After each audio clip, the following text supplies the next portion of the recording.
నమస్కారం. త్రిప్లస్ కేరళ రెమెడీస్‌కి స్వాగతం. ఇప్పుడు మనతో పాటు కేరళ గురువు గారు ఉన్నారు. నమస్తే సార్. నమస్తే తల్లి. గురుగారు ఇప్పుడు మామూలుగా మనం చూస్తూ ఉంటాం. బయటికెళ్ళినప్పుడు పాజిటివ్‌గా ఎట్లా ఉండాలి అని మీరు చిన్న రెమెడీతో చెప్పేశారు. అట్లానే ఇంట్లో ఎక్కడికెళ్ళినా కూడా నైట్‌కి ఇంటికొచ్చేస్తాం. ఇంట్లో అంతా ప్రశాంతంగా ఉండాలి, మనశ్శాంతిగా ఉండాలి అని అనుకుంటూ ఉంటాం. అట్లా ఉండడానికి ఇంట్లో అంతా కూడా పాజిటివిటీ ఉండడానికి, పాజిటివ్ ఆరా మన ఇంట్లో కూడా మొత్తం ఉండడానికి ఒక చిన్న రెమెడీ చెప్తారా? మా ప్రేక్షకులందరూ కూడా నిండుగా ఉండడానికి ఇల్లంతా ప్రశాంతంగా హ్యాపీగా ఇంట్లో ఎప్పుడు పాజిటివ్ ఆరా ఉండాలి. పాజిటివ్ ఆరా ఉంటేనే బాగుంటుంది. నెగిటివ్ ఆరా ఉంటే ఎప్పుడు గొడవలు, చికాకులు, నిద్ర రావడము, పని చేయకపోవడం, ఏది కూడా దేని కూడా ఇంట్రెస్ట్ ఉండకపోవడం, పిల్లలు కూడా చదువుకోకుండా ముద్దుగా అయిపోవడం, సరైన సిస్టమ్స్ అనేది ఉండేమాట. ఏదో విధంగా ప్రాబ్లం వస్తుంటుంది. అనారోగ్యంగా హాస్పిటల్కి వెళ్ళిపోతుంటారు. ఓకే, నెగిటివ్ పోస్తుంటాయి. అదే పాజిటివ్ ఆరా ఉందనుకో, ఆనందంగా సస్యశ్యామలంగా హ్యాపీగా ఉంటుంది ఇంట్లో. అంటే ఇంట్లో పాజిటివ్ వారం ఎలా పెంచుకోవాలి, ఎలా చేయాలి, పాజిటివ్ వారం ఎలా పెంచుకోవాలి, ఎలా చేయాలని మనం కూడా ఇంట్లోనే ఉంటాం కాబట్టి మనకు కూడా ఎంటర్ కాగానే మనకు కూడా మన బాడీ కూడా పాజిటివ్ వారంగా మారిపోవాలి. అలాంటిది అనేది జరగాలి. అలాంటిది ఏం చేయాలి, ఆరా ఎలా పెంచుకోవాలి, ఇంట్లో ఆరా ఎలా పెంచుకోవాలి చెప్తాను. అంతో మనము ఎప్పుడైనా ఏం చేస్తామంటే శ్రీమన్ నారాయణ టెంపుల్కి వెళ్తుంటాం, వెంకటేశ్వర స్వామి టెంపుల్కి ఏదైనా కూడా వెళ్తున్నప్పుడు ఏంటంటే అది మనకు తులసి ప్రసాదం ఇస్తుంటారు. తులసిమాల స్వామివారి తులసి మాల ఇస్తారు కదా, అది ఇంత ముక్కలు ఇంత చిన్న ముక్కలు మన దగ్గరికి మనకు ప్రసాదం ఇస్తుంటారు. సరే అట్లా ఇస్తారు, పర్లేదు.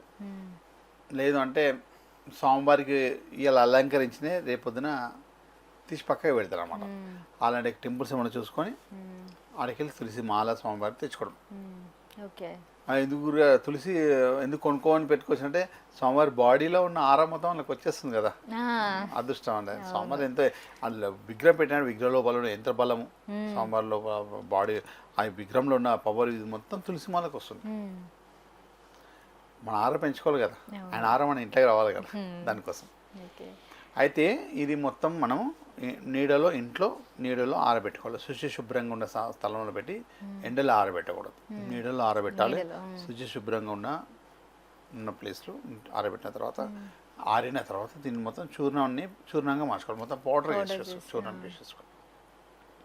చూర్ణం అయిన తర్వాత దీంట్లో కొంచెం పచ్చకర్పూరం, తర్వాత కొన్ని ఇలాచి కూడా పౌడర్ చేసుకొని, పచ్చకారం పౌడర్ వేసుకొని, ఈ 3 పౌడర్ ఉన్న తర్వాత ఇంట్లో ధూపం వేసుకోవాలి. దీన్ని ఆరా ధూపం అంటాం. ఆరాని పెంచే ధూపం, శ్రీ లక్ష్మీనారాయణ ఆరా ధూపం అంటాం. ఆరా పెంచేసిన తర్వాత వీలైతే ఆవు పీడికను నిప్పుగా మార్చుకొని దాన్ని వేసుకోండి. లేదైతే సమిదలు నిప్పుగా మార్చుకొని వేసుకోండి, అట్లా బాగుంటుంది. ఇది బొగ్గు ఇవి ఉంటుంది కదా, అలా వేయకూడదు. నల్లటి బొగ్గు మీద నిప్పుగా మార్చుకొని, వీలైతే ఆవు పీడికని నిప్పుగా మార్చుకొని వేసుకోవడం. స్టవ్ మీద కింద ముక్క స్టవ్ మీద పెడితే అయిపోతుంది. లేదంటే సమిదలు ఉంటాయి కదా, హోమ సమిద, చిన్న కట్టె ముక్కలు ఉంటాయి, కట్టె ముక్కలు నిప్పుగా మార్చుకొని మనం వేసుకోవచ్చు. ఇది నల్లటి బొగ్గు మీద వేసుకోకూడదు అని. ఇది చేసిన తర్వాత ఇంట్లో మొత్తం ధూపం వేసుకొని ఎప్పుడెప్పుడు వేసుకోవాలి గురుగారు అంటే సోమవారము, బుధవారం, శుక్రవారం సంధ్యా టైంలో వేసుకోవాలి. ఇల్లంతా చక్కగా తుడిచేసుకొని పచ్చకర్పూరం వేసేసిన ఇల్లు మొత్తం ఎప్పుడు పాజిటివ్గా ఉంటుంది. మీరు చూడండి, మీకు ఎంత అనారోగ్యం ఉన్న ఏదైనా, ఎప్పుడు అలసటగా ఉన్న ఏదైనా కూడా అది వేసిన తర్వాత ఆటోమేటిక్గా మనకు స్టార్ట్ అయిపోతుంది. మంచి పాజిటివ్ వైబ్రేషన్ వచ్చేస్తుంది బయటికి. ఇప్పుడు ఎవరో ఒకరు మన ఇంటికి వచ్చిపోతుంటారు, నెగిటివ్ ఉండిపోతుంటారు. ఏదైతే భూతం వేస్తుంటో నెగిటివ్ మన ఇంటికి రావడానికి కూడా భయపడుతుంది. శ్రీ ఉగ్ర నరసింహ వస్తుంది, లెక్కలపడిపోతున్నాడు మొత్తం ఆ గాలిలో పాజిటివ్ వస్తుంటే. అంటే మొత్తం పాజిటివ్ ఉంటుంది కాబట్టి నెగిటివ్ రాకుండా గుమ్మం దగ్గర ఆపేశారు అన్నమాట. అంటే నారాయణుడు తత్వం ఉంటుంది, దశాతారాలన్నీ అక్కడనే ఉంటాయి ఆ ఆరా వల్ల. అందుకే అక్కడ వేయడం వల్ల మనకు ఈ ఆరా ధూపం వేయడం ఇంట్లో ఎప్పుడు కూడా పాజిటివ్ ఆరా ఉంటుంది.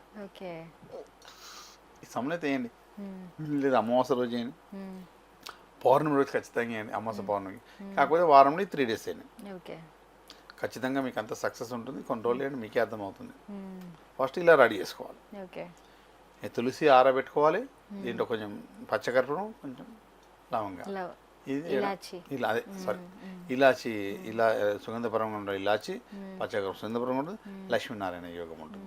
ఈ ధూపం అనేది మంచి ఆరా వస్తుంది అనమాట చేయండి, మీకు అర్థమవుతుంది. 1-2 టైమ్స్ వేస్తేనే మీకు మొత్తం టోటల్గా హ్యాపీగా మారిపోతుంటారు సక్సెస్గా. థ్యాంక్ యూ గురుగారు, చాలా చక్కగా చెప్పారు. చూసారు కదా, చాలా చిన్న రెమెడీతో చాలా పెద్ద మార్పు తీసుకొస్తుంది మీ జీవితంలో. అట్లానే మీకేమైనా పర్సనల్గా ప్రాబ్లమ్స్ ఉన్నా, మీరు పర్సనల్గా గురుగారిని కాంటాక్ట్ అవ్వాలనుకున్నా స్క్రీన్ పైన ఉన్న నెంబర్కి కాంటాక్ట్ అవ్వండి, గురుగారిని సంప్రదించండి. అలానే త్రిబుల్ స్కేలర్ రెమెడీస్కి సబ్స్క్రైబ్ చేసుకోండి.